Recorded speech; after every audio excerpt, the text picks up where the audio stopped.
I know I said that I was originally going to make this video around the ending of the year, which I guess I did technically keep that promise because we're close to the ending of the year, but I was originally planning to make this around December. But I'm just going to be 100% honest with you, I just can't stand Twitter anymore, so I just think I want to make this video right now and release my ending of the year 2024 review of Twitter. So if you're new here, let me give you a speedrun version on what's happening. So ever since that legendary day came, when the whole world ended up learning that Twitter was going to be bought by Elon Musk, I ended up deciding to do something, and that is, I wanted to review Twitter to see how much it's going to change with this brand new leadership. Now, one thing that I think is funny is that something that me, and I guarantee you tons of other people on the internet said, is that we all proudly said with a smile on our face that absolutely nothing was going to change. We all thought that Twitter was going to be exactly the same, because why would you change anything? Twitter was already in an extremely good state. All you really had to do was sit down and just collect the money, and just let all the employees do the work that they originally been doing. And that's what we all thought Elon was going to do. Me saying that right now just sounds extremely stupid because we were all comically wrong. Because Twitter has devolved for the worse. Twitter has went to being one of my most favorite social media apps out there to now be a website that I can barely even go to for like 30 minutes until I just go and leave. And that's something that's just extremely sad. So I just want to go and talk about the modern state of Twitter right now and how bad it is. But before I do that, I want to go and tell people why Twitter used to be my favorite social media platform, as this is something that I used to say all the time, but I didn't really explain the reason why. So let me tell you. Back then, Twitter, before Elon bought it, was an experience that you had to be there. It's one of those things that's really hard to explain because Twitter was able to pick up the perfect balance that most social media sites aren't able to do, and that is the perfect balance of positivity and toxicity. Something that I think a lot of people end up realizing is that most social media platforms are literally just extreme. You're either extremely on the good side, where the majority of people on your social media platform are just 100% normal people, it's not extremely toxic, and people are having really good conversation, and it's just a very nice and good environment to be around. Now, here's the thing. This is how social media platforms should be. This is how most communities on the internet should be. It should be a positive environment, and it shouldn't be something terrible and toxic. And I think that's a good thing that there's a lot of places on the internet like that. But here's the thing. I'll be lying to you with a straight face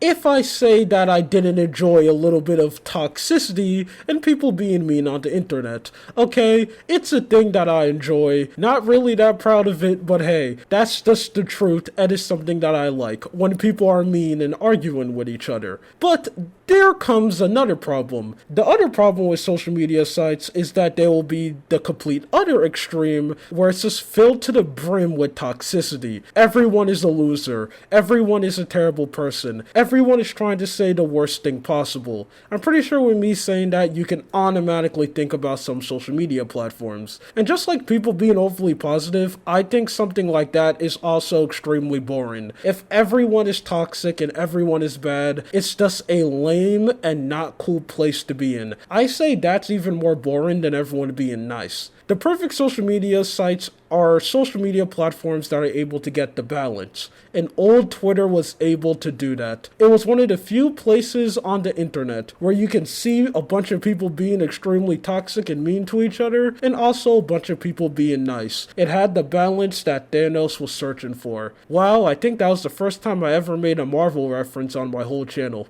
And that's something that a lot of people ended up realizing, especially right now. When Elon come and take over, that perfect balance was slowly going away, and we were slowly moving to the other side of it being extremely toxic. And we have basically reached the end point of that, where Twitter is really bad. So let me stop yapping about how Twitter used to be good and actually start talking about the state of modern Twitter. So first, all the problems that I ended up bringing up last time basically are the same and somehow got even worse. The Twitter For You page and finding system is just completely awful. We have reached a point where Twitter actually had a good recommendation system, and you had a high chance experience to find new accounts and things that you actually want to see, to now it moving to doing the complete opposite. I feel like Twitter is now forcefully shoving terrible things onto people's face, and I know they're doing that on purpose because Twitter algorithm has completely moved to like outrage culture, as I want to call it, where 95% of the time when a tweet becomes extremely popular, it will usually be a person purposely saying something extremely dumb, or just a person saying a take that makes absolutely no sense. Twitter pushes that on everyone's timeline so people can go and make fun of that person. Twitter now is purposely showing you things that you straight up don't like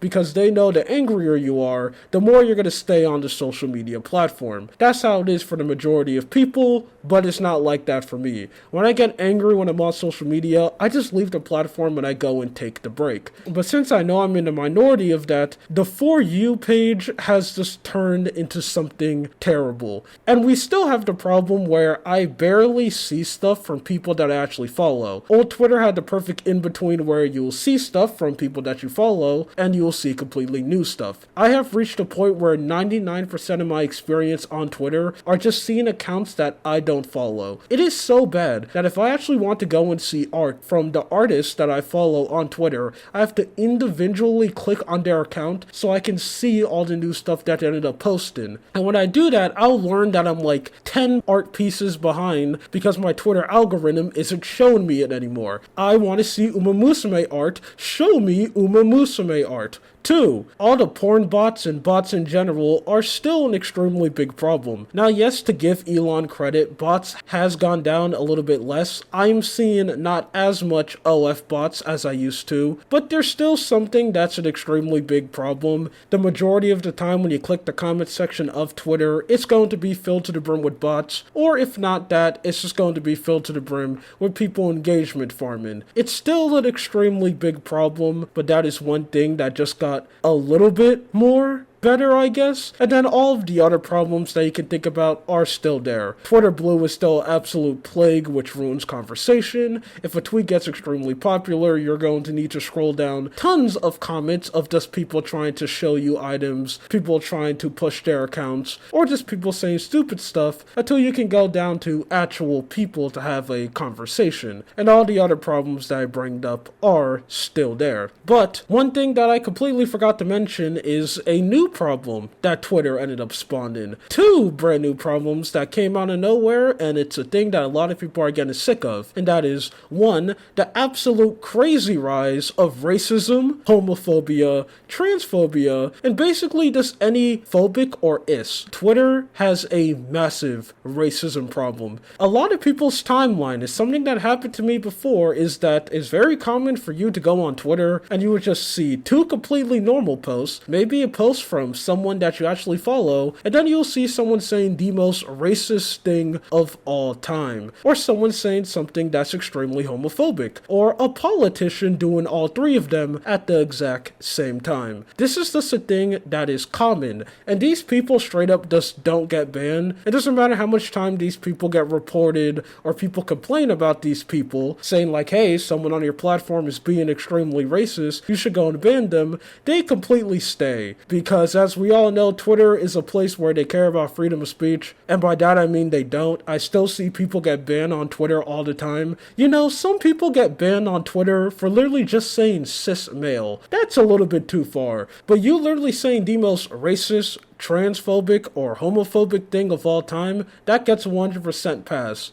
Absolute clown of a website. I also just love that Twitter is just another example that if you're a person on the internet or in real life who just wouldn't shut up about freedom of speech all the time, and you say that's the thing you actually care about, that's actually automatic red flag. Because 95% of the time, the people who keep on saying stuff like that are actually some of the most pro-censorship people to ever exist, and they automatically want to shut people down the split second you say something that they disagree with. And with the way how Elon is running Twitter, he is just another beautiful example of that. Literally, the only good thing that comes from Twitter having such a big racism problem is that it's finally showing more people how much of a big problem racism, homophobia, and transphobia is in society. Because there are so much people that I'll see on the internet and in real life who likes to downplay these things, is saying that it's actually not really that bad. Well, Twitter is finally giving those people a wake-up call and finally showing them that, oh, this is an extremely big problem